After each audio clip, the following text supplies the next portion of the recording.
Let's start with the prayers. Vasudeva Sutam Devam Kamsachanuramardhanam Devaki Paramanandam Krishnam Vande Jagadgurum.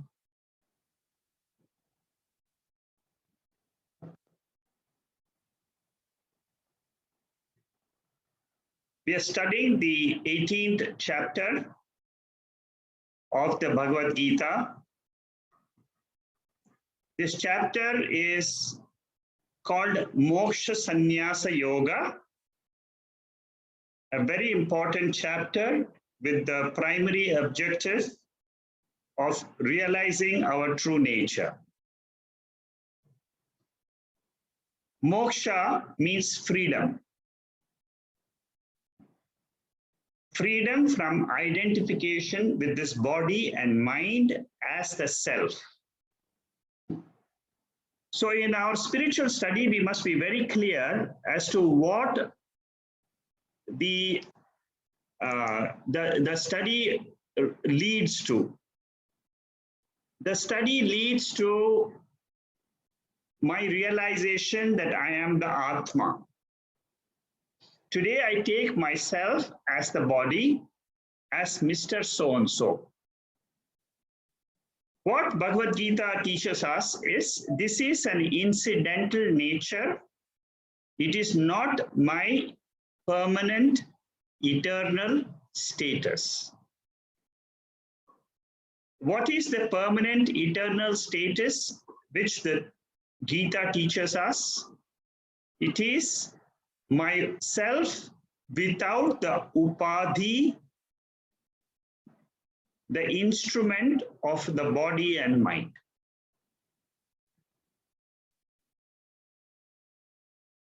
In many advanced texts of Vedanta, the method used to reveal myself is, I am the pure consciousness, the atma. I exactly like how I am in my sleep state.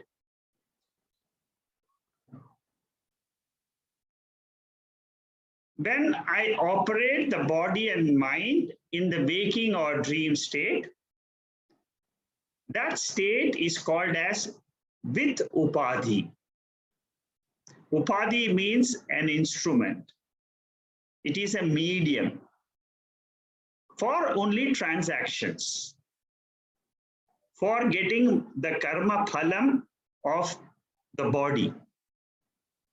So this is how the revelation takes place, that I can exist without the body and mind exactly like how I exist in the sleep state. I have that possibility to drop identification with the body. That is a primary knowledge we must have after the Gita study. I have this ability to drop this identification. Body exists, but it is not always known. It is known during the waking state, it is unknown in the sleep state. That is why we say body manifests, unmanifests. Body manifests in Jagrat, manifest in Swapna, unmanifest in Sushupti. Very important point we should keep in mind when we study any Upanishads or the Bhagavad Gita. This is the fundamental knowledge. If you miss this knowledge, you will not be able to understand what is moksha. Moksha means having this knowledge that I exist without the body and mind, and that is the state of freedom, which the Bhagavad Gita is trying to reveal to me. That state in which I am alone there is called as atma. It is a principle. It is not something with a body. It is formless. How do I get this knowledge firmly so that I can abide in this knowledge. Why is that I'm not able to remain with this knowledge and live throughout my life? That is because our mind is impure. Our mind goes into the world through the body, sense organs, and the mind. To make the mind pure, which is sattvic, is this teaching of 18th chapter. So I need to understand that I am not the prakriti made up of 3 gunas, which expresses as the body, mind, intellect, and the world. I am someone different than prakriti, which is what is called as purusha, or which is called as atma or Brahman. You can, in Upanishads, they call it Brahman. So in order to understand this phenomena of the pure consciousness, this chapter is taken up by Lord Krishna to teach Arjuna that you are not the prakriti, mind, the ego, I. That is where he is trying to teach Arjuna that whatever is connected with the body is not you. Primarily, there are 2 things. I am a doer of action and I know certain things of the world. These are the 2 basic legs on which the ego stands. If I try to remove both this and understand these 2 legs, then my ego, I, gets dropped, and then I am able to live as Atma. So how do I get rid of this ego, I? Through knowledge. That is the subject matter which we are studying. We have finished 14 verses. Today we are going to see the 15th verse. Sharirabhagno bhiryate karma prarabhate naraha nyayam va viparitam va panchaite tasya hetavaha. The last 2 verses which we have studied last week, 13, 14, and this verse, together it is explaining to us what are the factors of action. Like I said, there are 2 legs which we have to understand. One is karma, another is nyanam. Both this, if we are able to understand, then we will be able to drop our ego, I. Because the ego stands on these 2 legs. So in the future verses from now on, we will, up to the 20th verse, we will get ready to understand what are the factors which we should study so that I can drop my ego. From the 20th verse to the till the 38th verse or so, we will study the different factors. You know the different factors are nyanam, karma, karta, then buddhi, dhriti, and sukha. So 6 factors we will study from the 20th verse to 38th verse. 18 verses we will be studying with 6 factors. These are the preparatory verses for that study. Here, Lord Krishna is telling us that whatever actions we are performing, we have a choice. We have a willpower to take it up or not to take it up. The actions can be good, bad, right, wrong, They could be prohibited actions, but they are all done by the 5 factors only, which we have seen in the previous verse. And what are the 5 factors? Karta. Again, we are trying to summarize what we have learned in 13 and 14. Karta means a person, for example, you want to teach or you want to talk. So a person, that is the ego I, decides to talk. But he cannot talk without the body, without the instruments. Now the whole body is taken as the adhisthana, the seat from where the karta operates. That means I am the ego, I have to operate from somewhere. In order to gain, why do I need? Because I need to, this world is created for, as per the law of karma.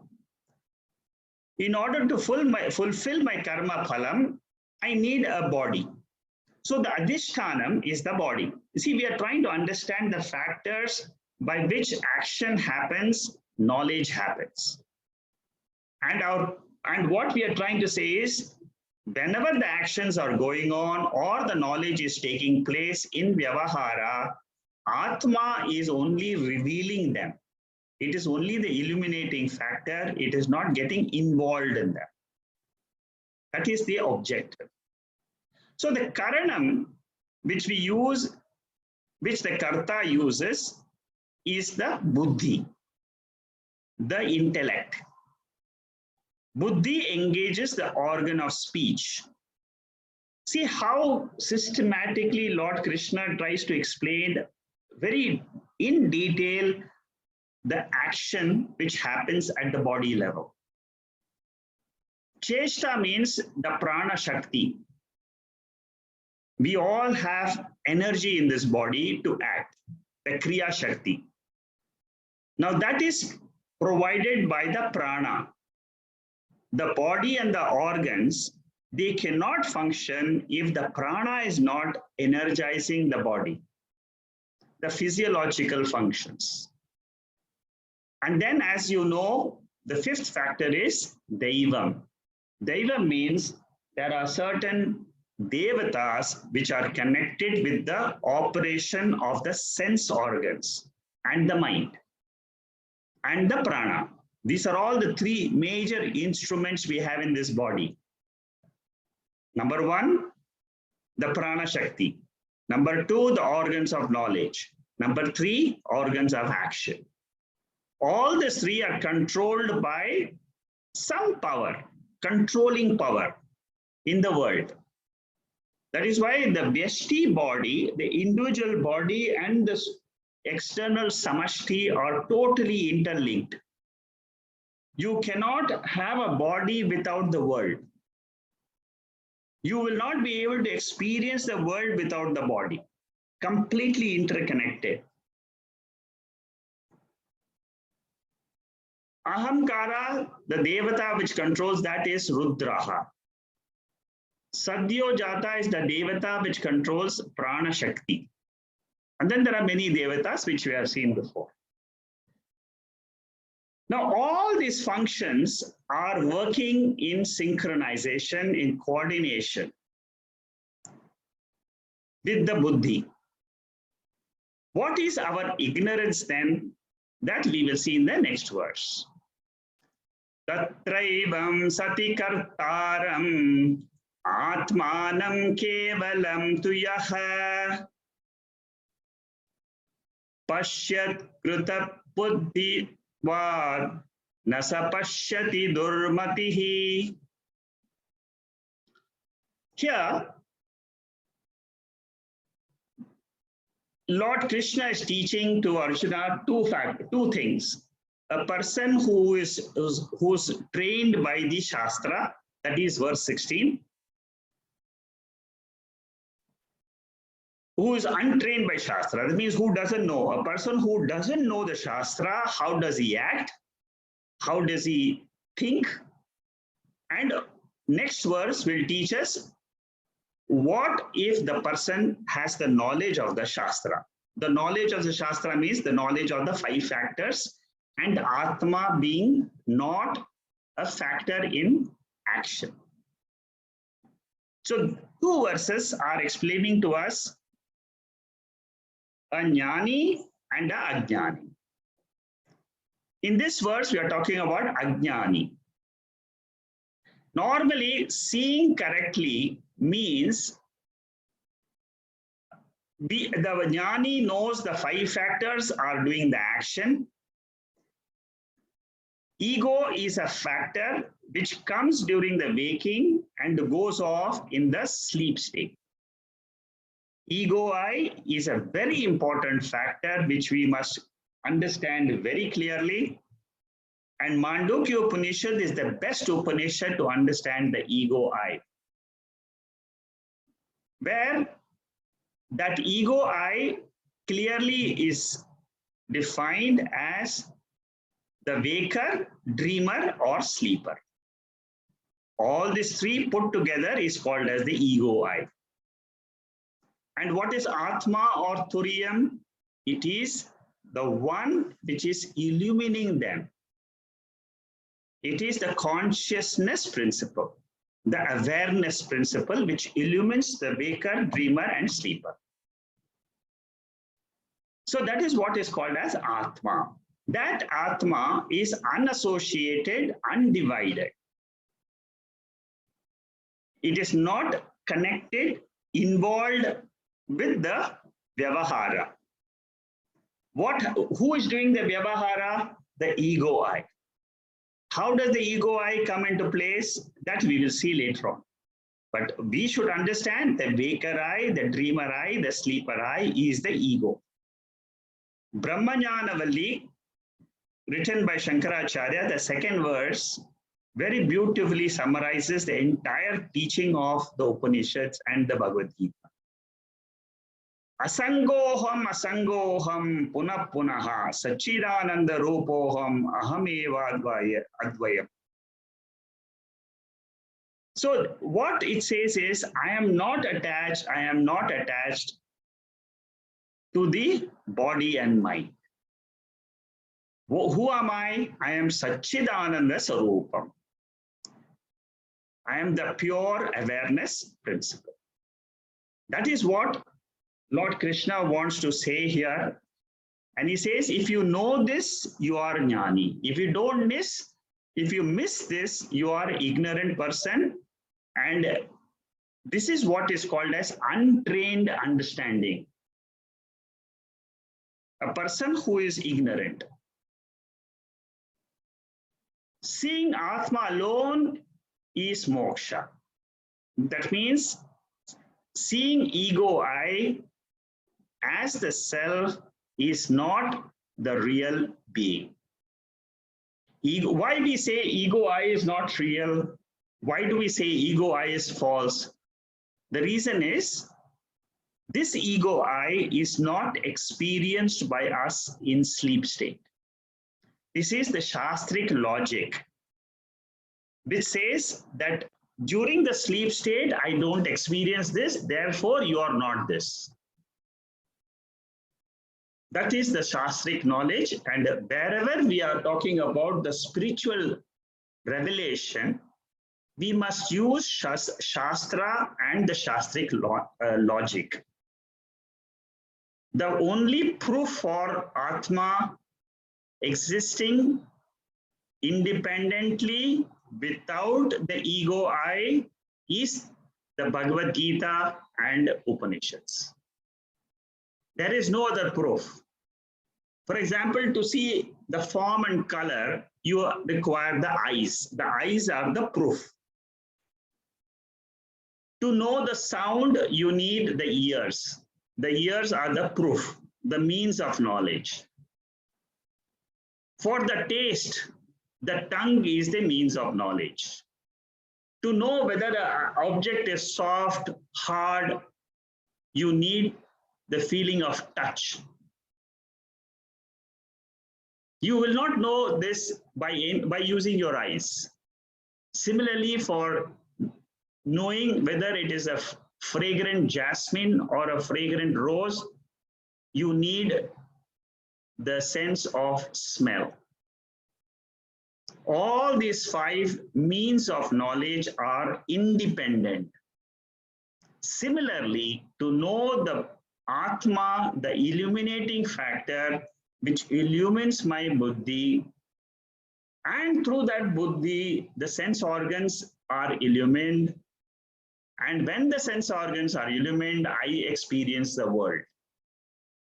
For this knowledge of atma, the light of consciousness, there is only one pramanam. There is only one means of knowledge, and that is the Shastra. When I say Shastra, it means either the Bhagavad Gita, Upanishads, or the Brahma Sutras. These 3 together form the core of the Shastra.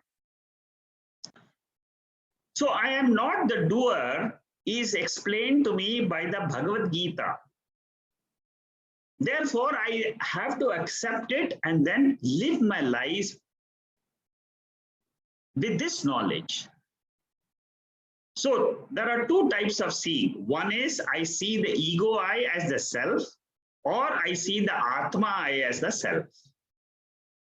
So when I see the ego I as my real self, as I am the doer, it is called as asamskrita buddhi, uncultured buddhi, intellect.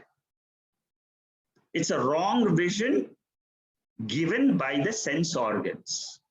The sense organs tell me that the world is experienced and it is real.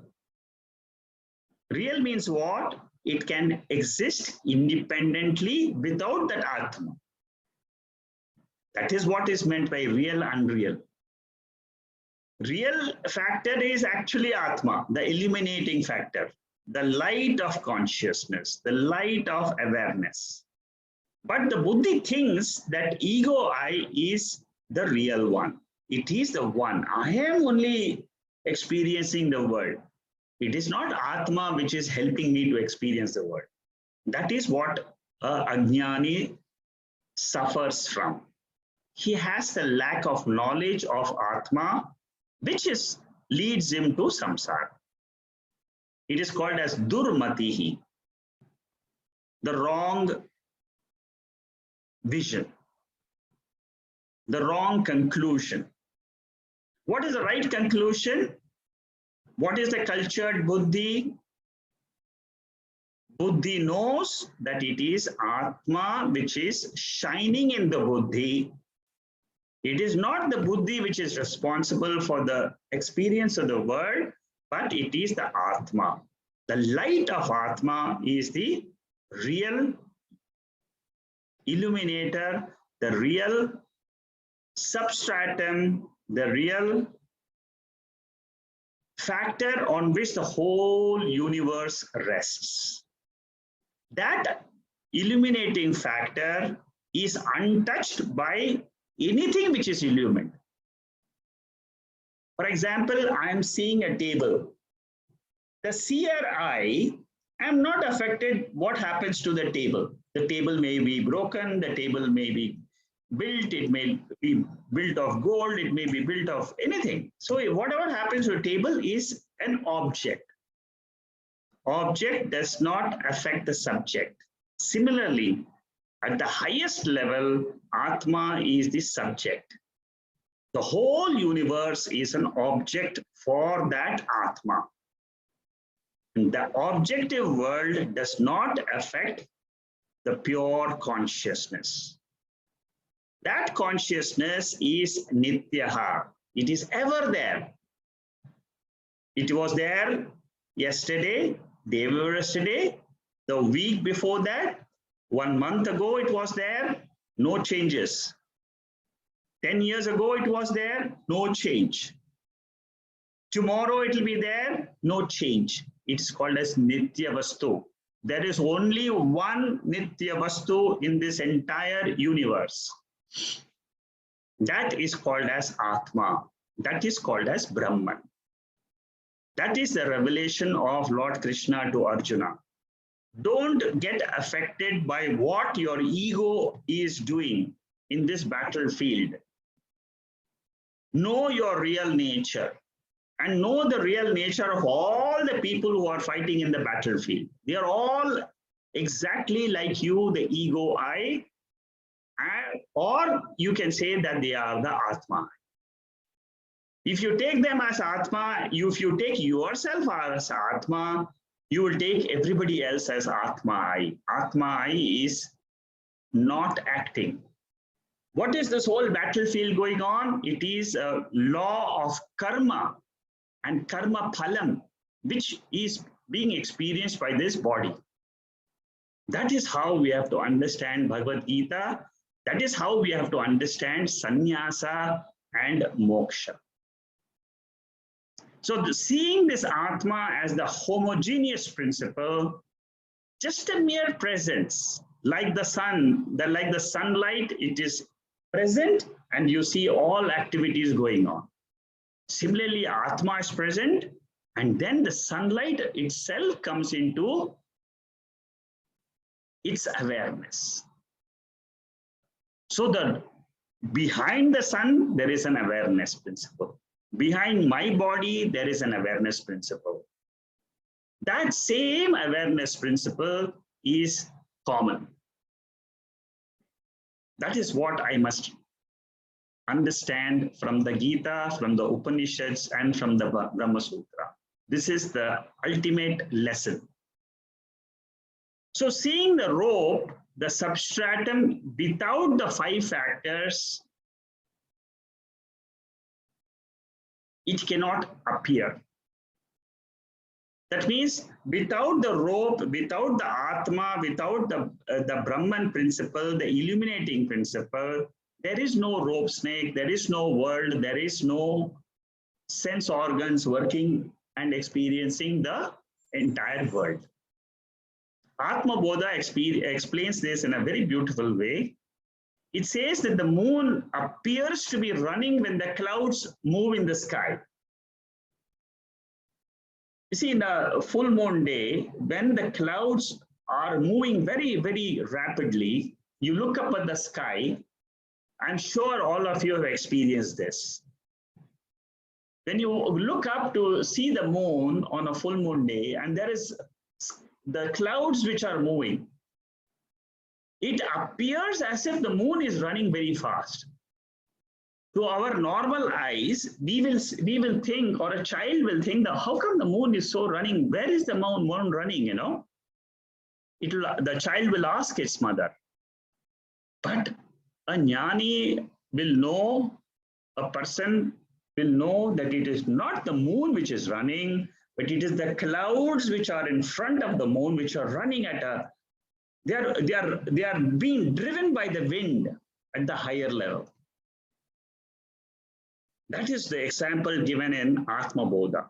Similarly is the example here. What we have to see is when the thoughts in my mind are moving very fast, I lose track of the illuminator of the thoughts.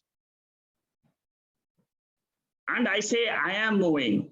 My mind is very rajasic today. My mind is very, very agitated. I'm suffering today. All that because I miss the light of Atma, which is revealing the thoughts. That is what we have to learn from this example of the moon and the clouds. Similarly, of the rope and the rope snake, we should understand what is the substratum and what is the superimposition. We all experience and we say there is a voice inside inside me. That voice is nothing but it is the ego I, the coordinator of the 4 factors, the coordinator of the karta, the coordinator of the karma, the pranas, the body, senses, prana, and the devatas. They are all coordinated by this ego I, which keeps on doing actions throughout the day. Can I stop these actions? You cannot stop the actions. But the only thing you can do is rise beyond the ego I with the knowledge of Atma. This is the ego I which identifies with the body as soon as it wakes up and says, I am a male, I am a female, I have so many problems today, I have to do so many actions today. Early in the morning, you rise up. The first thing which strikes you is all the actions which you have to do on that day. Today is Sunday, today is Saturday, I can sleep a little bit more. But I have a class in the evening, or I have to eat breakfast a little earlier, something. So all your action, all the thoughts which come to you as soon as you rise up is all connected with this I. This I continues throughout our waking state. It continues in the dream. It continues in the sleep state. This I changes from waker I to dreamer I. It changes the dress. Puts on a new dress, because in the dream, we are only identified not with the senses, but with the mind. And then when this I is tired of both the sense organs and the mind, it goes to sleep. Again, it gets up in the morning, again, the whole thing starts. But who is the constant, invariable factor which is not changing? That is the Sakshi I. That Sakshi I, Atma I, is being revealed by Lord Krishna to Arjuna in this analysis of action and knowledge. So Atma nyanam is the knowledge for oneself, not to show off to others, but to realize one's own real nature. Once you understand this aspect after the 18th chapter, you should not try to explain to every person who comes before you, because that person is not interested in Atma. He is interested to go and have a nice meal. Leave him aside. This knowledge is meant for us who are interested to know our real nature. There are very few people who come to learn the Gita. We are one of those fortunate people. And what do we get? We get moksha as the phalam. Each one of you will realize this phalam as and when it happens. Self is my true nature. It is not one of the 5 factors of action. Mundaka Upanishad says the one who knows this pure Atma or Brahman, it says that in his family, everybody will know it. Sometime or other, they will all come to know. Brahman will ever be born. This Atma, this awareness principle is always there. Whereas the body is born, body appears, body goes into unmanifest condition. But this Atma, because I claim this Atma as myself, I can cross over grief and sin, because I am free from ignorance about my nature. So all we have to do is drop our identification with the ego. And in the next few verses, Lord Krishna will teach us again and again. He will come back, but the objective should be very clear. You see, our goal should be very clear. That's why I'm explaining these factors in a very big detail, so that you can understand when we do those from 20 to 38, when we do those verses about nyanam, about karta, then it will be very clear to you. Because Atma is not connected with any of the 6 factors. I have Shraddha in the Shruti and learn to abide in the self revealed by the Shruti. This is a very important quality to be developed. I am a student of Bhagavad Gita. I am a seeker of the truth about myself, about the world. The Bhagavad Gita is teaching me I am the Atma, unconnected with the body. I accept it as the truth, and I try to see, by accepting this truth, is my life changing? Am I still bothered about all the problems of the family, of the society, of my company? No, because if I'm the Atma, why should I be bothered? I will do my duty. As per the law of karma, I will do my duty and go. That's all. What happens? The results, I'm not bothered, because I am not the karta. That is the most important thing. Yasya naham kruto bhavaha buddhir yasya na lipyate hatvapi sa iman lokan nahanti na nibhatyate. This is an important verse because this tells you the other side of the story. In the 16th verse, we said who is a person who is attached to his, who is ignorant, who is attached to the ego I as the self. Now here Lord Krishna says, who is a person who is a sannyasi, who is a person who has mentally understood the atma I and the ego I. Now, this is the person, this is a jnani, who is free from the egoist notion that I am the ego is dropped off. Why? Because he has the knowledge of Atma. And then he says, as Atma, I am neither a doer, I am neither an enjoyer. Neither I kill nor others get killed. Atma is akarta, ego I is karta. But karta is not permanent. It is only an appearance. Am I a karta throughout? No. In the sleep state, I just drop my karta hood and then I go to sleep. Similarly, I drop the dreamer hood. Am I a dreamer all the time? No. I again drop the dreamer. Am I sleeping the whole time? No. So, in these three states, it is a change of the ego I from one state to another state. But Atma does not have any state. It is permanently there. It is unborn.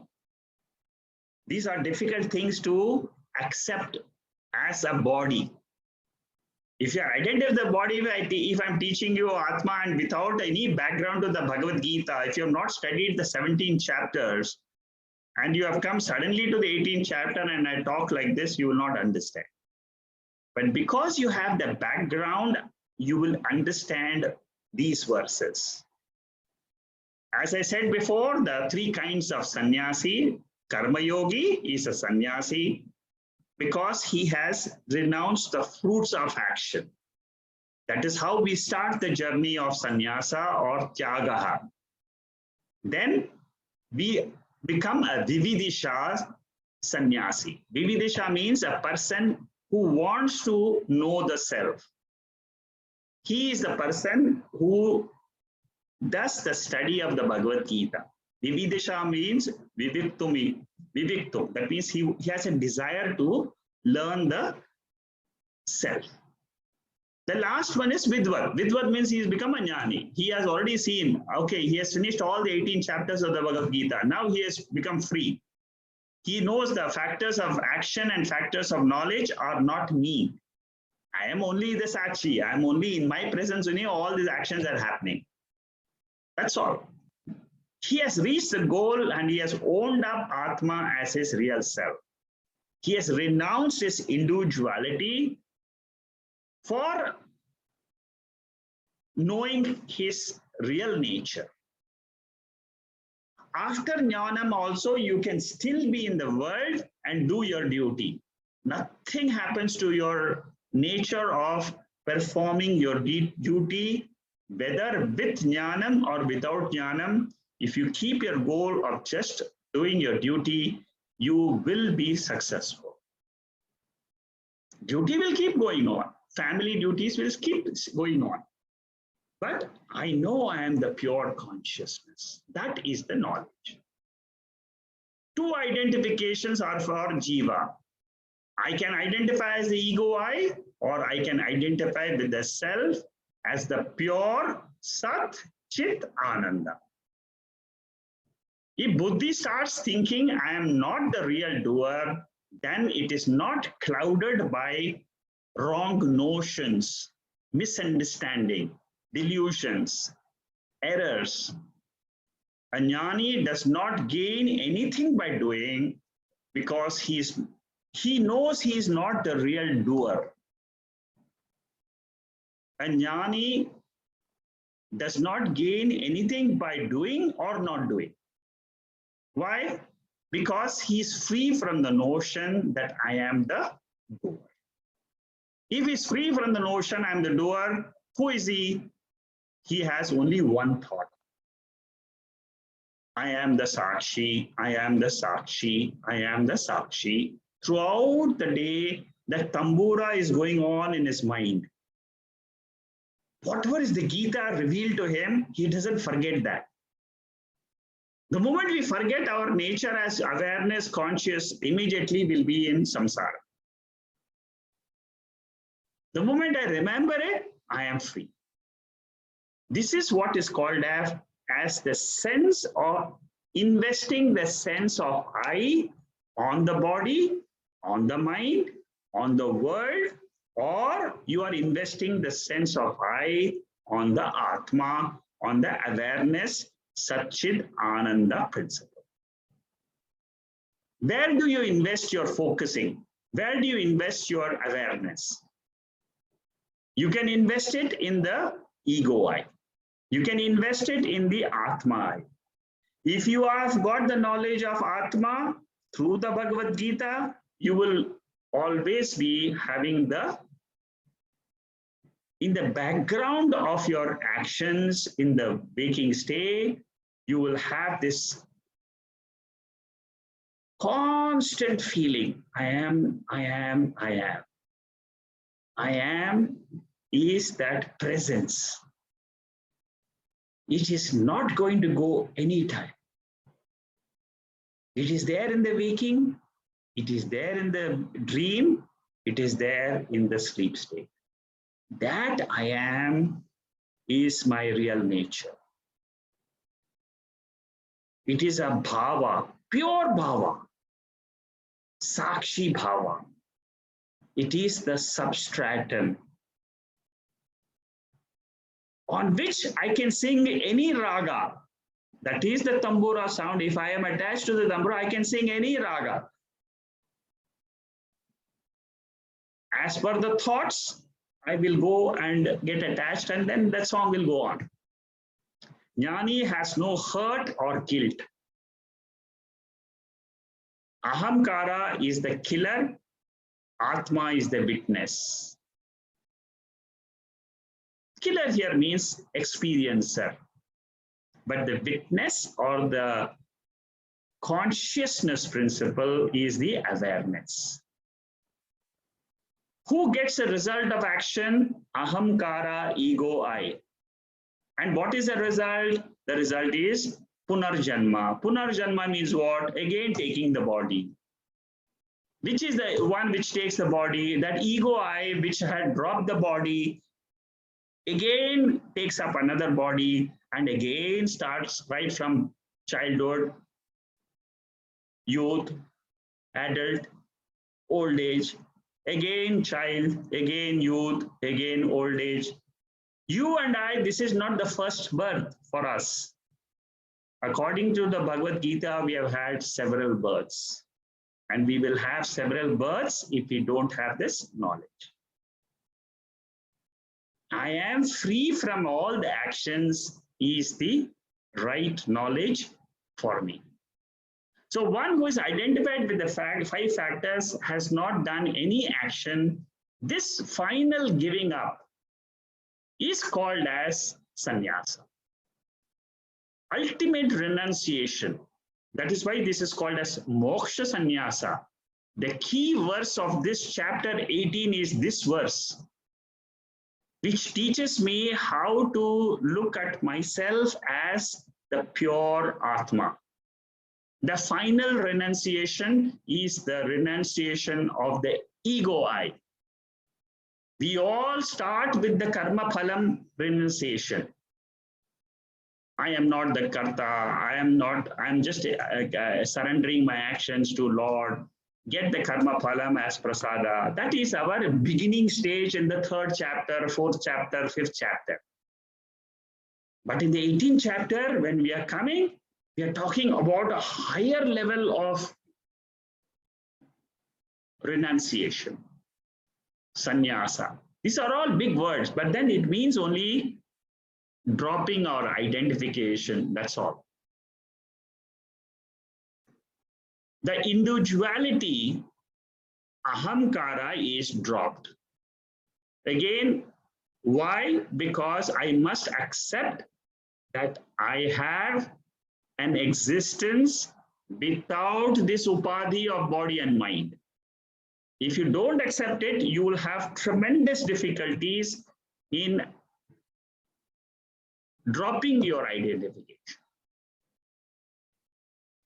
This dropping of identifications requires Shraddha in the Gita. This dropping requires Viveka Shakti in the mind. Discrimination ability of the real and the unreal. The real is mind, nature of Atma. Unreal is this nature of body and mind and the experiences in the waking and the dream. Vairagyam is required. If you remember the 4 P's,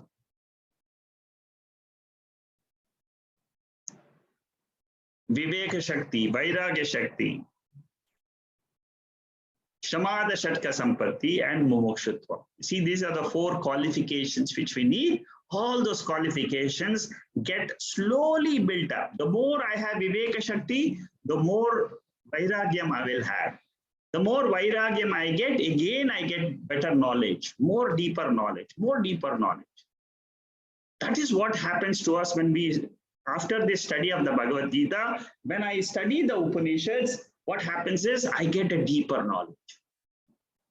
When I study the Panchadasi, after that, then I get a more deeper knowledge, more deeper. Ultimately, what happens is I'm able to hold, I get a big strength of my mind. That Jnana Shakti becomes like a fire. It can burn all other things and then just have one knowledge. I am the Atma. The self is the essence of Tyaga is explained in Karma Yoga. Essence of sannyasa is explained by dropping the ahamkara. The self is not a karta or a bhokta. Nahanti na nibhadyate. If you see the 2nd chapter, there is a verse which says nahanti. I am not the killer, I am not the killed. Because both these belong to the ego I. And the ego I is born in this world, it appears in the world because of karma, law of karma. Neither this is the nature for my opponent, neither this is my nature. Both of us are one Atma. Jnani has no bondage, he is a Jivan Mukta. His inner feeling is inner consciousness, existence, and it is never sullied. Sullied means it never is affected by anything which happens at the ahamkara level. This is a very important verse. I'm going into more depth in this verse because this is the central verse for the 18th chapter where we say, what is this sannyasa? So if one has a notion I'm doing, then one has aims, he has dreams of the future. One has regrets of the past, anxieties for the future, and then we always hanker for pleasure in the present. Because ego I wants to enjoy something or the other in the world. It wants to taste some nice food. You will find this. You're sitting alone at home.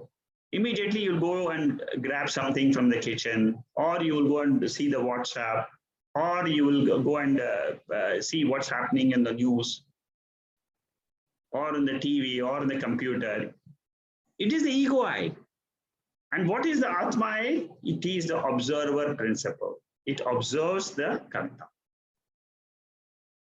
Individuality and mind by itself is neither he or she. The mind doesn't have a gender. It is the body which has the gender. The body is born. The mind is not born. Mind comes into this body. It is always there. With the body, one becomes a man, woman, child, old man, young man, lawyer, computer engineer with the body. But I have the facility with the help of the knowledge of the Gita not to get identified with the body and remain as Atma. Jnani does not take himself to be an individual person. Tyaga is the beginning step of sannyasa, and ego eye dropping is the ultimate step. This chapter is called Moksha Sannyasa Yoga, based on the 17th verse, which we have seen. How is this sannyasa obtained? Yasya naham kruto bhavaha, by renouncing the individuality in us, which means the ego eye. Naham kruto bhavaha. I am not the doer. I am not that waker eye who has got up. I am the atma. That is the knowledge. Karma yoga is a means for the final sannyasa. And how does this obtain? By taking 4 ashramas. We reach this final stage of dropping the ego eye, not when we are a brahmachari or a student, 8 years, 12 years. At that stage, we don't know what is atma. We become a grihastha, we get married. At that stage, we don't know what is atma. If you are fortunate enough, you will get that knowledge and you will be able to abide in that atma nyanam throughout your life. But that if you are, before your marriage, if you have this knowledge, I am that pure consciousness. You can still get married. It's not that you stop your marriage. You still get married, have a good life, but with the knowledge that I am the Atma. You go through the different ashramas. Vanaprastha is the stage of 60 years up, where one has finished all the duties, and he says, now let me settle down and understand my nature. That is, one gives up all other actions purely to do Shravanam, Mananam, Nididhyasana. And sannyasa is the last stage where you say, I drop this ego I claim the Atma as my real nature. And then with that spirit in you, you lead your entire life, which is called as Jivan Mukti, which is called as sannyasa, which is called as moksha sannyasa. Moksha means freedom. How do you get freedom? Because you don't identify with the body or the mind. The freedom of sorrow is only when you understand the nature of Atma. For those of you who started with me in the Tattvabodha stage 2 years ago, at that time I said, you will know how to get rid of sorrow. But you have to have the patience to study the Gita. Many of you have stuck to me and said, okay, let me go, plod along, plod along. Many of you have come a long way. Studied the Tattvabodha, studied the Atmabodha, studied the Bhagavad Gita, chapter 1 to 17. Now you are in the 18th chapter and you are able to appreciate a little bit of that knowledge. Even if you appreciate a little bit, if you have 1% of this knowledge, not 99%, 1%, that will give you a tremendous amount of joy in your bosom. You will find that, oh my God, there's so much. I am in the right direction. That is the feeling we all get. when we do this Gita, we said, yes, I'm in the right direction. I have now known the purpose of my life. So the final liberation is obtained by clarity of this atma, and not I am the doer or enjoyer or the experiencer of these actions. I am the pure presence. I am the turiyam. I am not the waker, dreamer, sleeper. I am the ever illuminator of the three states. That is what is my real nature. It takes a little bit of strength in the mind to absorb this knowledge. And that strength you get the more we purify our mind, the more we make our mind sattvic. We reduce the rajas in our mind, reduce the tamas in our mind. And then we see, yes, I accept this knowledge given by the Bhagavad Gita. I am free. These factors are themselves sufficient to explain all the actions, these 5 factors. So don't forget the 5 factors. Nyanam nyeyam parijñāta trividha karma chodana karanam karma karteti trividha karma sangraha. Lord Krishna is such a great teacher. He never stops teaching in different ways. Till this 17th verse, he took one line of thinking. He took the karta aspect and he analyzed the karma, karta, karanam, all that in detail. But he still feels that maybe Arjuna is still not got the final picture. Now he tries another method to explain the same thing, that sannyasi, that atma, that how to give up your ego I. He takes one more method. What is the method we have seen so far? Action consists of 5 factors. The self is not involved in the 5 factors. The 5 factors are called as karma sangraha. Sangraha means a composite group of 5 factors. The ego I is the doer of action. Atma is the sakshi. It is the presence. Na karoti, na karayati. It is not the one which does the action.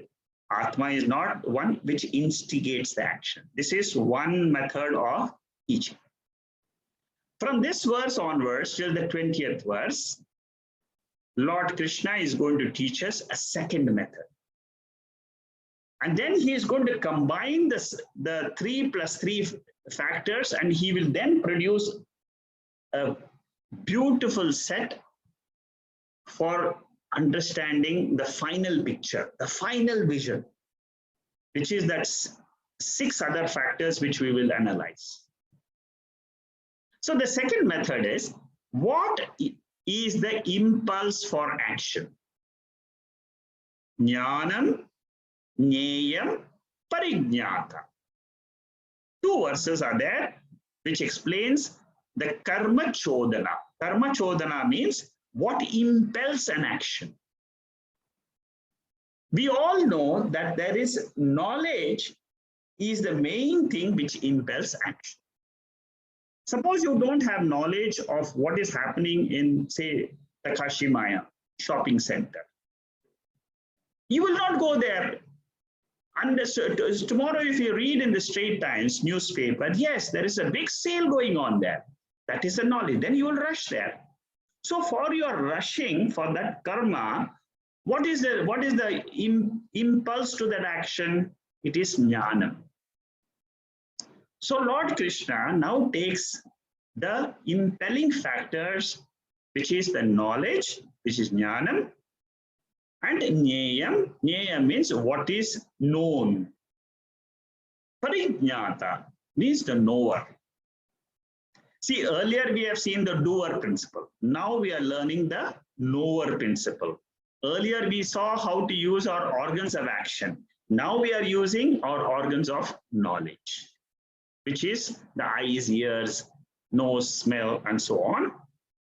We are going to analyze that, and we are going to then see how to then look at how to have the grand vision of this world. In the second chapter, Sanjayo Vacha Eva Muktva Rishikesham Gudakesha Parantapa Nayotsya Iti Govindam Uktva Tushnim Bahuvaha. Arjuna said, I will not fight. And then he became silent and dropped his bow. He said, I'm not going to fight this. Why? Because he didn't have the knowledge of Atma. He was completely drowned in his ego eye. Karma Chodana means you understand what causes action, what inspires an action. And what Lord Krishna says is, it is knowledge. Knowledge is the cause of action. It impels an action. With knowledge, what is the knowledge I get? The knowledge of the objects of the world, which is called as nyanam. And who is the subject which is getting this knowledge? The subject is the pramata. In this Gita, in this context, Lord calls it parijnata. Parijnata means pramata, the knower. This knower is what? It is the ego eye also. Earlier it was the doer eye. Now he says it is the knower eye. It is the same ego, which is using the functions of the organs of knowledge, and it says, I am the knower principle. How can I be Atma? So now Lord Krishna is analyzing in this, and then he will say that you are neither the knower, neither the doer.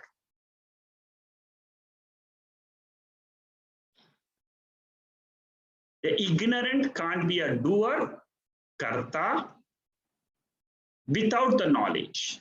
Knower becomes the karta, uses the karanam, and does the karma. Very clear. If I have the knowledge of a shopping sale, I will then go to the shopping mall. I will use my karanam and I'll go there, perform karma. So everything belongs to knowledge. Janati ichhati karta, karma. Janati means what? Knower, understand. Ichhati means I desire. Yatate, I put effort. And then I become a karta. So first is the knower, the second is the doer, and the third is the use of karana.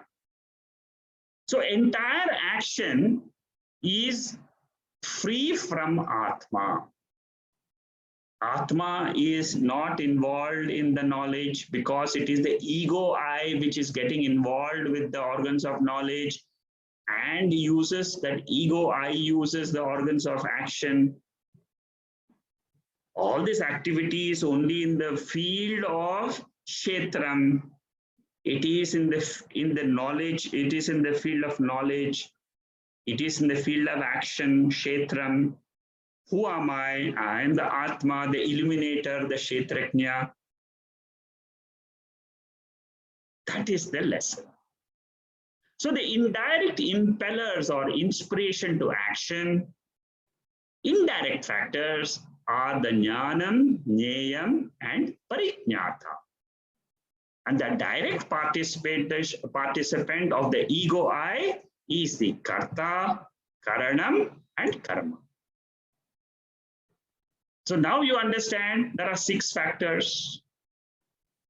All these have got nothing to do with Atma. It is the individual who wears 3 hats. What are the 3 hats? He is the knower, Parijnata. The knower is called as the listener. That is the impeller of action. Suppose I don't listen to the Bhagavad Gita, I don't have any knowledge. Without any knowledge, I can't be Atma. The person with knowledge, he becomes Karta, the doer. It is the knowledge which propels the men to do, which propels me to do things. I do the talking, I do the walking, I use the karanam as a means of action. Then I become the bhokta. When I am the karta, I am the bhokta. If I am the ego I in this body, I have done the action, then I myself, that ego only has the result of action. Suppose somebody does the action, I cannot get the reap the result of that person's action. So this is the law of karma, this is the law of the world. All we are trying to understand is unravel the knowledge of how this universe is functioning. Throughout this 18th chapter, we go deeper into the study of the action, the knowledge, and atma. Very deep understanding. In 18th chapter, what have you understood? How to use my organs of knowledge, how to use my organs of action, and how to remain free. This is what we learn from the 18th chapter. So there are two parts of triads which we have explained so far, and we have said Atma is free from all the triputis. The first triputi was Karta, Karanam, Karma. Then the second triputi is Jnata, Nyanam, Jneyam.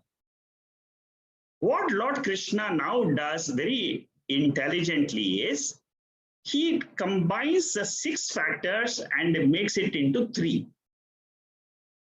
How does he do that? He wants to ultimately arrive at Jnanam, Karma, and Karta. He doesn't want to analyze the 6 factors. He wants to just make it short so that Arjuna can pick up the knowledge only. What he does is, Nyanam, he says, is included in Jneyam, also is included in that, because without Jneyam, there is no Nyanam. So Jnanam is combined with Jneyam. It is called as object of knowledge. And he makes Jneyam and combines it with Jnanam and makes only one factor called as Jnanam. Then secondly, he does, what he does is karma, it includes karanam. Without instrument, you can't do any action. So he analyzes karma. And similarly, karta. Karta includes the knower. It is the knower who appears as karta. So then he includes the knower, he drops the knower, he takes karta for analysis. So instead of 6 factors, which are the impelling factors of action, Lord Krishna takes 3 factors out of those 6 factors: Jnanam, Karma, Karta. So I hope this is clear, because many people, they get confused. How suddenly is 6 factors, 3 factors, 9 factors, how all this is combined? People don't explain all this in great detail. But here is a beautiful chart which explains to you the 6 factors, converted into 3 factors. Jnanam karma cha karta cha tridhaiva guna bhedatah prochyate guna sankhyane yathavat shrunotanyapi. So now he gives an introduction to the 3 factors: knowledge, action, and actor. Jnanam, karma, karta. Now, what are these three? They are declared in the signs of temperament. See, we have to understand that all this we are discussing, they are all are related to Prakriti.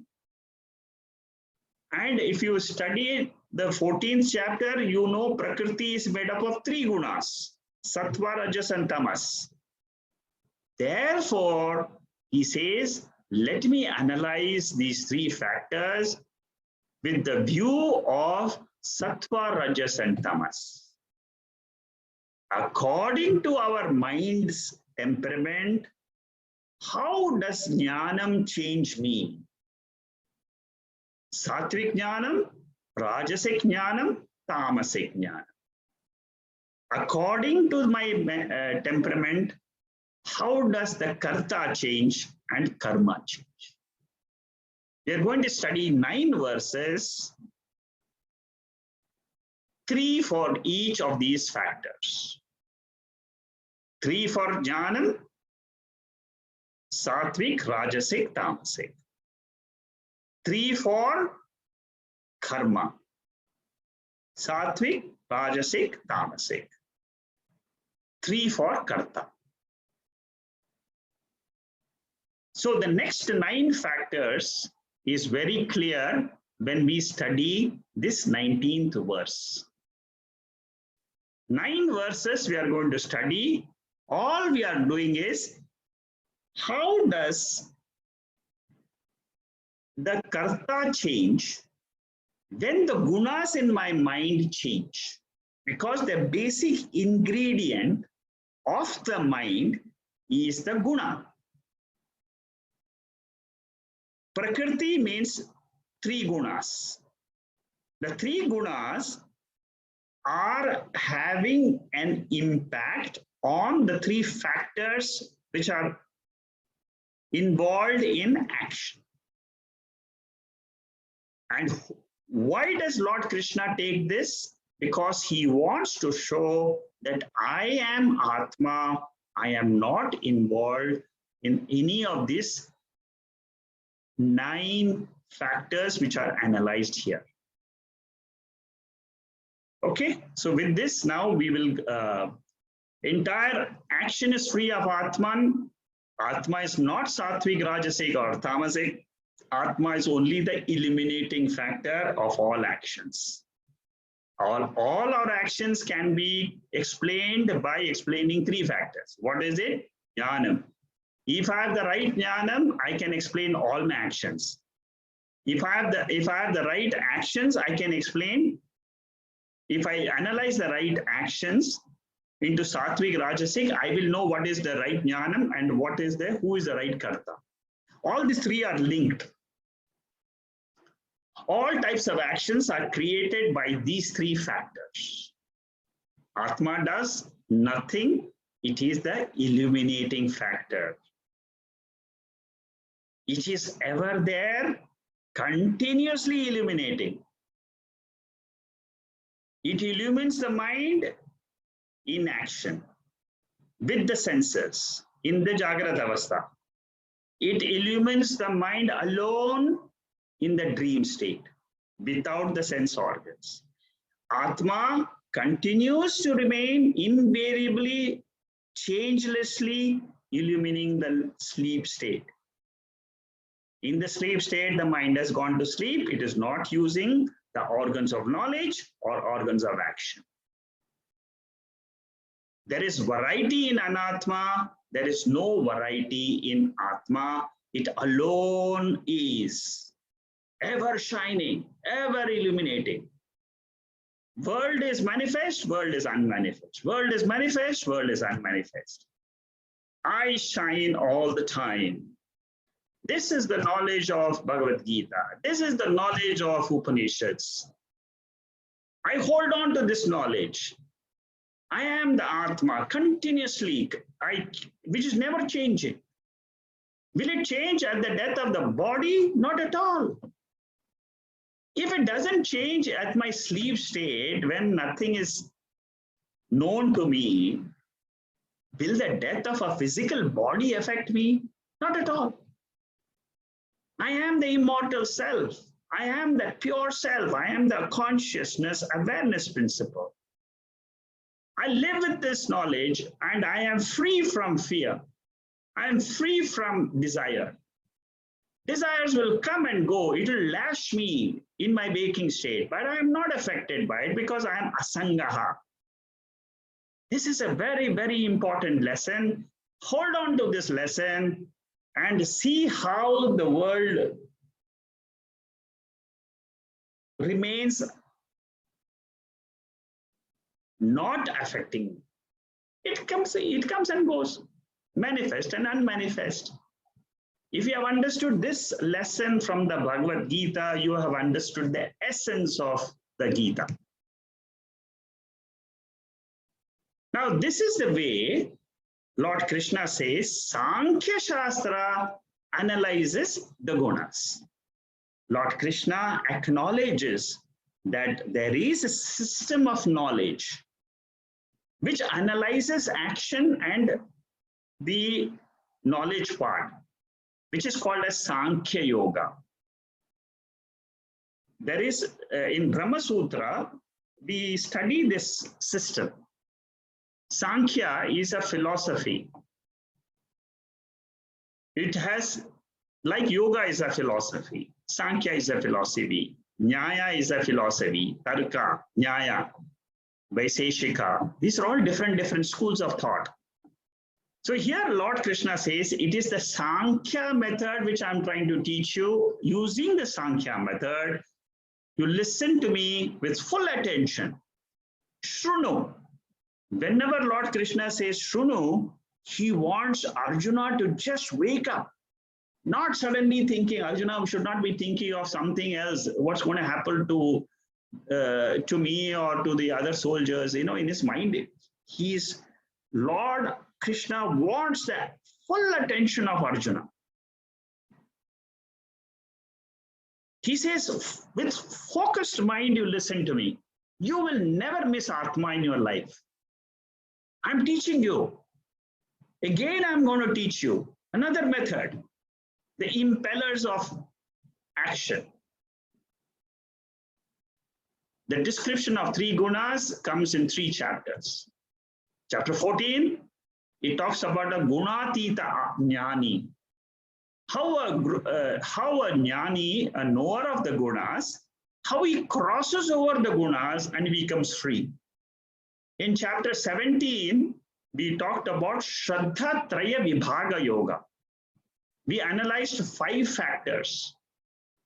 Again, with reference to the 3 gunas, Sattva, Rajas, and Tamas, we took the 3 gunas, applied it to 5 factors. Sattvic Shraddha, Rajasic Shraddha, Tamasic Shraddha, Sattvic Ahara. Similarly, all the 5 factors we analyzed.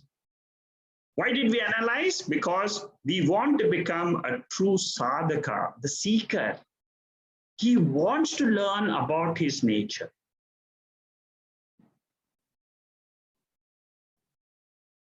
The reason why Lord Krishna analyzes 7 plus 5, 12 factors with reference to the 3 gunas. You see how the whole section, the 3rd section is focused on the 3 gunas. 14th chapter, 17th chapter, 18th chapter. All of them are talking about Sattva, Rajas, Tamas, Sattva, Rajas, Tamas. I had mentioned this in the 14th chapter itself. I said, this is going to be a very big discussion. Now here we are discussing 3 types of sannyasa, nyanam, karma, karta, buddhi, dhriti, and sukha. What is the purpose of all this? The purpose is we take the sattvic aspect and try to drop the rajasic and tamasic. We live with the rajasic. We cannot drop it because rajas is there. What to do? Rajas makes me drive. It drives me through from morning to evening. I am non-stop acting. It is rajas, that's all. We learn to look at our actions with a purpose. Every aspect of the action is caused by the three gunas. Karma sangraha, karma chodana. The five constituents of action, the three impellers of action. And now we have studied karta. Now we are going to study 6 factors, which is karta, karanam, karma, jnata, nyanam, nyayam. This is how the three gunas of Prakriti is taught to us in this 18th chapter. Organs of action, organs of knowledge. This is the analysis of the 18th chapter.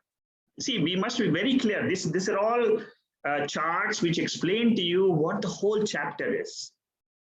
Otherwise, you will get totally confused. If you try to read the Bhagavad Gita on your own, you won't understand this. The difference in nyanam causes the differences in the perceptions and our thinking. It influences the action. Perception is not in atma, but it is type of nyanam which you possess. Nyanam has effect on the karma. Karma has an effect on the karta and the ahamkara. See, this is the flow. Jnanam is the starting point, and then ahamkara is the end. In all this, there is dvaitam. I am the doer, I am the enjoyer, I am the pramata, I am enjoying the prameyam. All this is all dvaitam. But the knowledge of advaitam, Advaita means Atma. Unless Atma is there, nothing of this is there. Atma is free from the three gunas and all factors of action. Next week, we are going to start the study of the 6 factors. And what are the 6 factors? One more time. We are going to study what is jnanam, karma, karta. So first we'll take up jnanam, 3 verses. Then karma, 3 verses. Then karta, 3 verses. Then after that, we are going to study another 3 factors. What are the 3 factors? Sukham, dhriti, and buddhi. Sukham means joy. What are the 3 types of joy which we get out of actions? Dhriti means the willpower. What are the 3 types of willpower? And buddhi. Buddhi means intelligence. 3 types of buddhi. By knowing all these 6 factors and knowing that Atma is not involved in them, I realize how to give up my identification with the organs of knowledge and organs of action. This is the moksha sastra, the method by which Lord Krishna is summarizing the entire teaching of the Bhagavad Gita. So we'll close for the day, and then we'll see from verse number 20. It'll be very easy now because it's a very structured way of teaching. Very easy. From 20th verse to the 38th verse, 19 verses are there analyzing sattva, rajas, tamas of 6 factors. And then after that is a conclusion. He just concludes the whole Bhagavad Gita. Om Purnamada Purnamidam Purnahat Purnamudachade Purnasya Purnamadhaya Purnameva Vasishyade.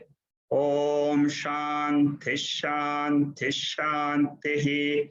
Hari Om Shri Gurubhyo Namaha. Hari Om.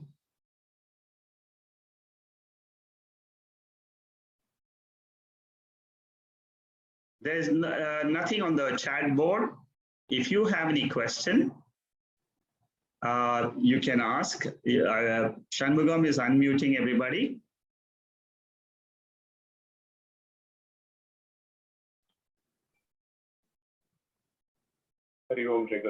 Yeah, but tell me.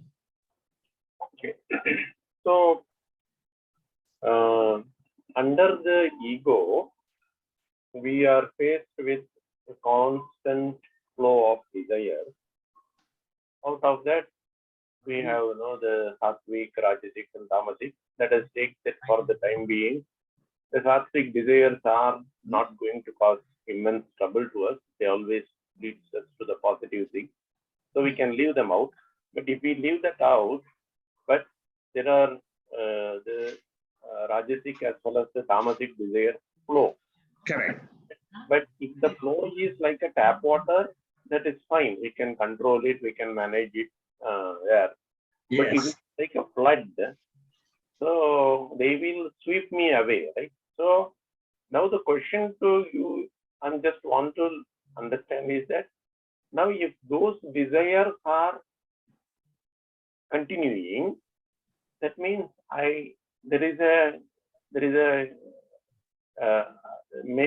serious attempt has to be made to address that. After that only I can go back to look at atma. First I have to address this problem, right? Yes. Without addressing the blood, Correct. I cannot stay under the roof. Yes. Right. So probably I have to take all the suppers, all the various yes. approaches I have to make. Yeah. To eventually graduate and eliminate this, right?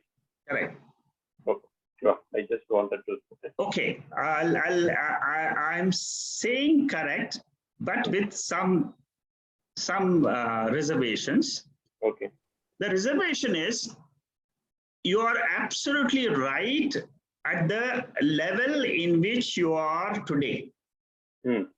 Because you have studied the Bhagavad Gita, you have understood that there is atma, there is the body and the mind. The body and mind is driven by the three gunas, and rajas and tamas is really driving me.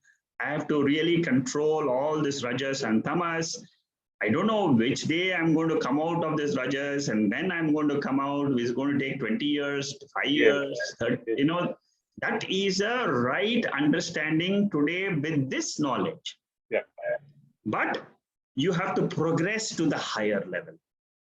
There is a higher level. The higher level is the Upanishads. Now you are ready with the basic knowledge. That means you have cleared your graduation. Now you have to go to the post-graduation. You have now very well covered the entire beautiful vision of the world you have today. But now that vision has to go to a higher vision. That vision you will get when you start learning the Upanishads. That is why we say first finish the Gita. If you have not done the Gita, 18 chapters, and go straight to the Upanishads, you will get confused. You are an ideal candidate for the next step. Very ideal candidate, because this is the mindset which all the seekers have. At the graduation level, you see, you will not understand E is equal to MC squared, what Einstein said and all that. You have just finished. You want to learn that Satchidananda Swarupa, that, yes. For that is why the Shastra prescribes the study of Upanishads after the Bhagavad Gita. Okay. So very good. I'm happy you have raised this. This is a very common to be understood by all the seekers. Because this is a question which every seeker will have. I am how to control this rajas in me, how to control this tamas in me. That is the greatest. If you remember, there is one verse in the Gita which says, Kama Esha, Krodha Esha, Rajoguna Samudbhava. Oh Lord Krishna, you're telling me all this, be in meditation and all that, but you don't know what my beautiful mind is. My mind is full of rajas. How do I control this rajas and sit in meditation and think about Atma? In the 6th chapter, this is the question which Lord Krishna, Arjuna asked this. to Lord Krishna. And then Lord Krishna says, hold on, don't worry. I know that Rajas is controlling you, but don't give up. I'm going to teach you, I'm going to tell you two lessons. And what are the two lessons? Abhyasa and Vairagya. Practice. Slowly you try to practice to control this Rajas in you. Slowly you try to practice the tamas in you. Cross over the mind. You see, cross over the mind. Many people, this is one of the common questions which comes up when you do a little bit more into the scriptures. The question asked by the seeker is, okay, now I have understood mind is the problem. How to go beyond the mind is the real. I have to understand and dig my mind deeper and deeper and deeper and deeper. I have to study my mind. I have to do a PhD on my mind, Forget about doing PhD on chemistry and all that. I have to do PhD in my own mind and find out why this mind is behaving like this. There, the Guru says, this comes as a question in Panchadasi. And see, there the Guru says, yes, you have to study your mind, no doubt. But don't spend too much deep. Don't go so deep and studying your mind and forget about Atma. Because you have to study the mind with reference to Atma. Atma is illumining the mind. Yes, you study the mind. Okay, there is sattva, there is rajas, tamas. Whenever there is rajas thought, it is coming and disturbing me. Whenever there is tamasic vrittis, thoughts, they disturb me.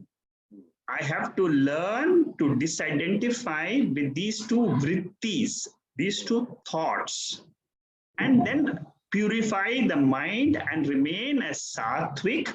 A sattvic means what? Pure mind. The rajasic vrittis are no longer overwhelming me. Normally what happens is when we don't have any knowledge of all this sattva, rajas and tamas and Gita and all that, normal person in a normal grihastha life is bowled over, he is overwhelmed by rajas and tamas. But slowly, because of the knowledge of Atma, a light, you go deeper into Atma. That is the right direction. You control your mind, no doubt. You try to only whenever, you see, one very important lesson, which you all, again, I repeat the lesson. What is the easiest way to learn that I am Atma? The easiest is to know this lesson. The lesson is Upadhi. This one word, Upadhi, you understand. Upadhi means what? Body and mind is an instrument. It is a medium. Most of us, we don't have the knowledge that I can remain without this body and mind, I can exist. That is where the Shruti logic you have to use. You have to use the logic. Shruti is telling us, oh, but why don't you understand? Look at your sleep state. In your sleep state, you don't have body, you don't have mind. In the Brihadaranyaka Upanishad, in Chandogya Upanishad, in Prashna Upanishad, 3 Upanishads, the same question is asked by the Upanishads to the student. He says that in the sleep state, you are not there without the body. So why you are confused? Why you think that this body and mind is the only thing for you? You are that pure consciousness. You are that pure being. And it is your own experience. You don't have to study the Gita and then learn that I am that Atma. It is your own nature. The Gita is only trying to reveal that nature to you. I am that pure Atma. It's very easy. Learn just to remain. And this is the knowledge. This is the knowledge which the Gita is, the Upanishad is telling you. So learn to remember this word upadhi. When you learn and understand, automatically your rajas will come down. Automatically your tamas will go away. You don't have to wait and study the mind and all that rajas to go and all the karma phalas to end and all the prarabdha karma, the sanchita karma, all the theory of law of karma, all that can be erased in one stroke when you understand atma. So I just wanted to bring that because I was writing some notes for the Panchadasi, and this answer came through. Okay, anybody else?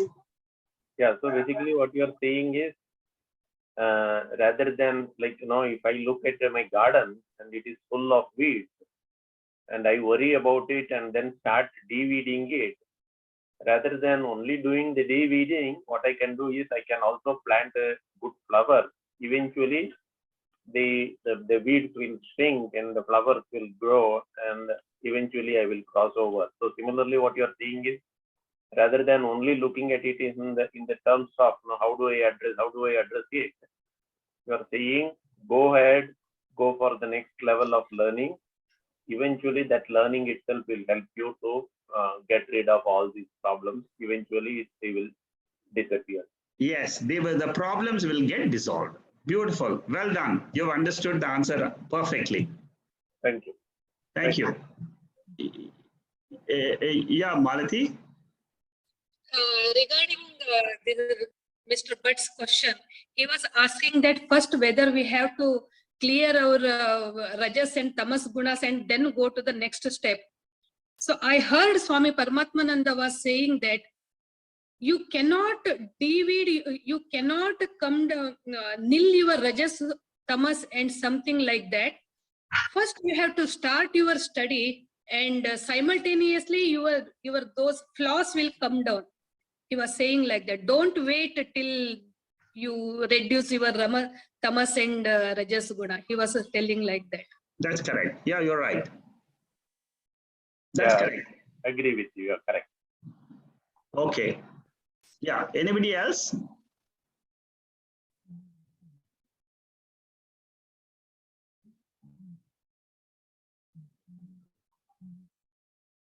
Okay. If there are no questions, then we'll continue next week with the 20th verse. We'll start. 78 verses are there, 20 to 78, 58, 59 verses are there. Perhaps if we take 5 verses, about 10 weeks, about 2.5 months, we'll be able to finish this.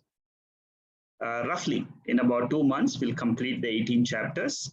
And then if there is interest in studying the Upanishads, then we will start the Upanishad class. We'll see at the end of the 2 months, and then we'll take a poll and we'll see. Okay, thank you and good night. Thank you. Thank you. Hari Om. Hari Om.